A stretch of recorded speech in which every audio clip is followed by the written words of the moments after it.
जय श्री राधे कृष्ण। आप सभी का हमारे YouTube चैनल पे बहुत बहुत स्वागत है।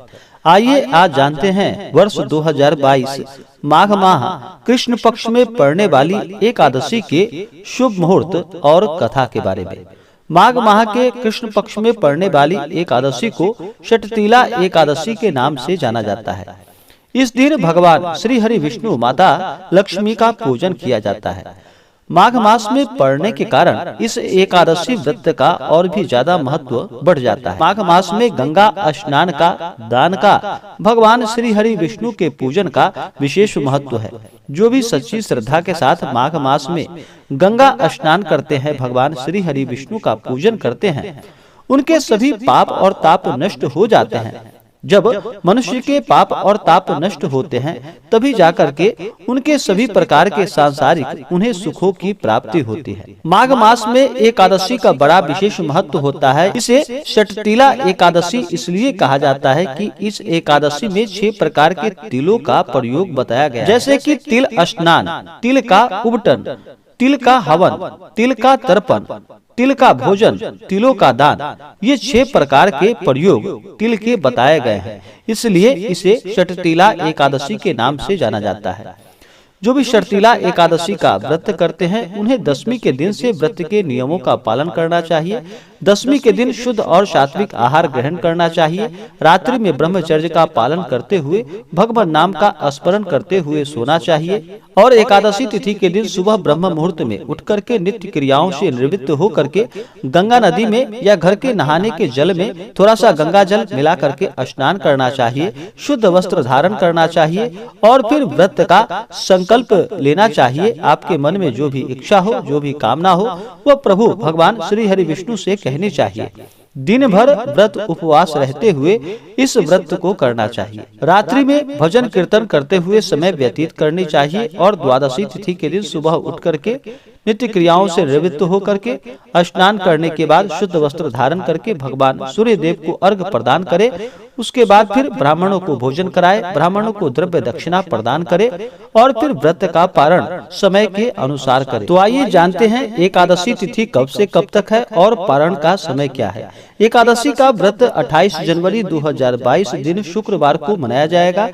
तो एकादशी तिथि प्रारंभ समय 27 जनवरी 2022 दिन गुरुवार रात्रि 2:17 और एकादशी तिथि की समाप्ति होगी 28 जनवरी 2022 दिन शुक्रवार रात्रि 11:37 और पारण का समय होगा 29 जनवरी 2022 दिन रविवार को सुबह 7:12 से लेकर के सुबह 9:20 तक। इस बार इस व्रत का पारण गो दुग्धेन पारणम यानी कि गाय के दूध से इस व्रत का पारण किया जाएगा।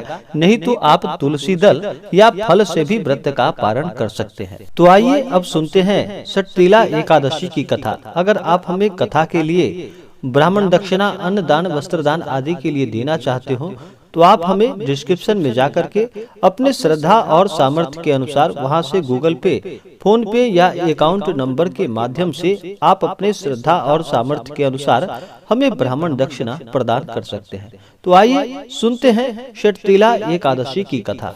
तो बोलिए प्रेम से भगवान श्री हरि विष्णु की जय, माता लक्ष्मी की जय, एकादशी माता की जय। बहुत समय पहले की बात है। एक समय नारद जी ने भगवान श्री विष्णु से यही प्रश्न किया और भगवान ने जो षटतिला एकादशी का महात्म्य नारद जी से कहा, सो मैं तुमसे कहता हूँ।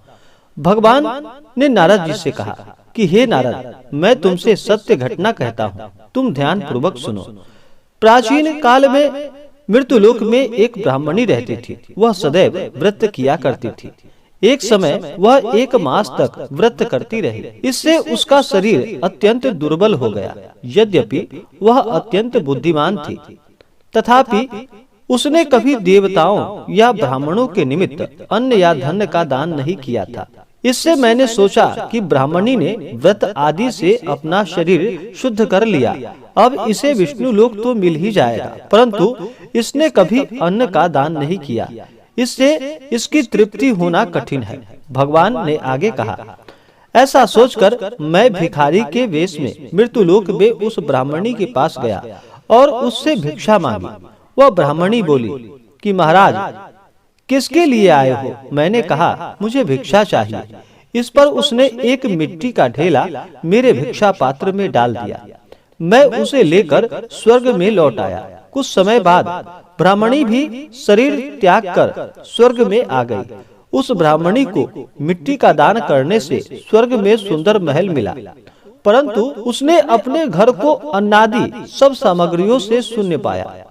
घबराकर वह मेरे पास आई और कहने लगी कि हे भगवान, मैंने अनेक व्रत आदि से आपकी पूजा की, परंतु फिर भी मेरा घर अन्नादि सभी वस्तुओं से शून्य है।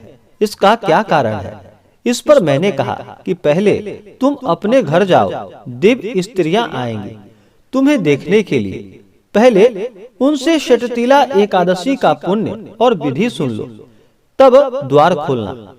ऐसे वचन को सुनकर वह अपने घर गए। जब देव स्त्रियां आई और द्वार खोलने को कहा तो ब्राह्मणी बोली, आप मुझे देखने आई हैं, तो षटतिला एकादशी का महात्म्य मुझसे कहो। उसमें से एक देव स्त्री कहने लगी कि मैं कहती हूँ। जब ब्राह्मणी ने षटतिला एकादशी का महात्म्य सुना तब द्वार खोल दिया।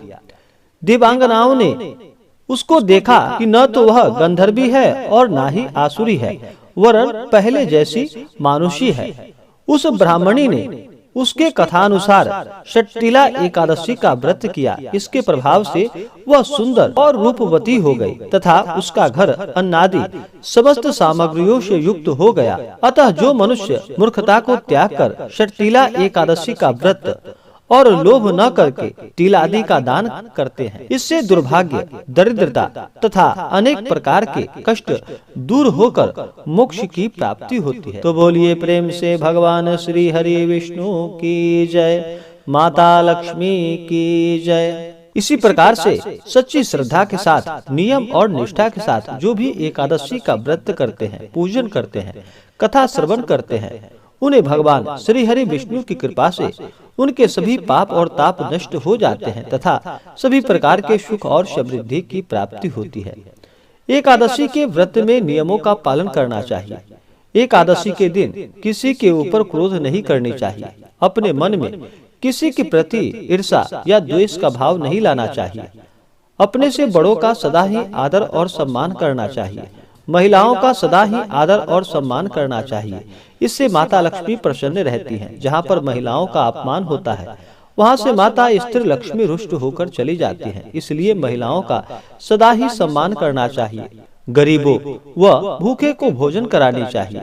ब्राह्मणों को भोजन कराना चाहिए। ब्राह्मणों को द्रव्य और दक्षिणा प्रदान करनी चाहिए। एकादशी व्रत में चावल ग्रहण नहीं करना चाहिए। कहा जाता है एकादशी व्रत के दिन चावल ग्रहण करने से रेंगने वाली जीवों के रूप में जन्म लेना पड़ता है। इस दिन विशेष प्रकार से भगवान श्री हरि विष्णु को तुलसी दल अवश्य ही अर्पित करनी चाहिए और तिलों का दान करना चाहिए। भगवान विष्णु को तिल अवश्य ही चढ़ाना चाहिए। भगवान विष्णु को अक्षत नहीं चढ़ाया जाता है। अक्षत जिसे कि चावल कहते हैं, तो अक्षत की जगह भगवान विष्णु को तिल चढ़ाना चाहिए। अक्षत से भगवान विष्णु क्रोधित होते हैं। सदा ही धर्म कर्म का कार्य करना चाहिए। भगवान नाम का स्मरण कीर्तन करना चाहिए। रात्रि जागरण करते हुए समय व्यतीत करने चाहिए और द्वादशी के दिन इस व्रत का नियम के साथ पालन करना चाहिए। इससे पुण्य फलों की प्राप्ति होती है। तो आशा करता हूँ कि यह जानकारी आपको अच्छा लगा हो। ऐसे ही ज्ञानवर्धक जानकारियाँ प्राप्त करने के लिए हमारे इस चैनल को लाल बटन दबा करके सब्सक्राइब करें, साथ में बेल आइकन घंटी दबाएं ताकि मेरे वीडियो का नोटिफिकेशन आपके पास सबसे पहले पहुंचे। वीडियो को लाइक और अपने मित्रों तथा दोस्तों के साथ शेयर करें। सुखी रहें और स्वस्थ रहें। जय श्री राधे कृष्ण। धन्यवाद।